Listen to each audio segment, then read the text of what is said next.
Hi all, this is Venkalathur Venki. I am from Venkalathur.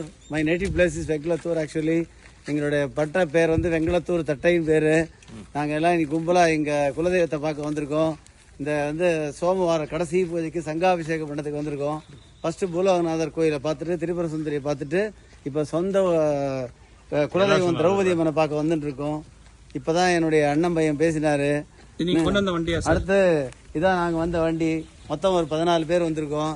நான், எங்கள் அண்ணா பையன், என் wife, எங்கள் சின்ன அண்ணா, அப்புறம் பெரிய அண்ணா ஒய்ஃபு, அதுக்கப்புறம் என்னுடைய அக்கா, அத்திம்பேர் எல்லாரும் வந்திருக்கோம். ஸோ இந்த ஊர் மிகவும் ரம்மியமான ஊர்.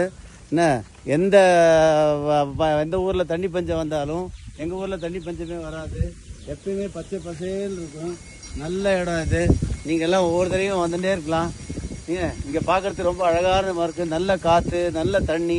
எங்களுக்குன்னு தனியாக இங்கே ஒரு வீடு இருக்குது. நாங்கள் எப்போ வந்தாலும் அந்த வீட்டில் வந்து தங்குவோம். ஸோ இது எங்களோட பரம்பரை சொந்த ஊர். ஒவ்வொரு தடவையும் இந்த கோவிலில் நாங்கள் வந்து பூஜை பண்ணோம்னா ஏதாவது ஒரு நல்ல காரியம் எங்கள் வீட்டில் நடந்துகிட்டே இருக்கும். எங்கள் பெரிய பையன் படித்தது, 2வது பையன் படித்தது, 2வது பையன் அப்புறம் அப்ராட் போனது, உடனே வேலை கிடச்சிது, எல்லாம் இங்கே தான் நடக்கிறது. ஸோ இது ரொம்ப நல்ல புண்ணியமான கோயில். நீங்கள் எப்போ வந்தாலும் காஞ்சிபுரத்துலேருந்து மொத்தம் இது 15 கிலோமீட்டர் தான். வெண்பாக்கத்துலேருந்து 4 கிலோமீட்டர்லாம் நீங்கள் எல்லாம் வந்து இந்த ஊரை பார்க்கலாம். நன்றி.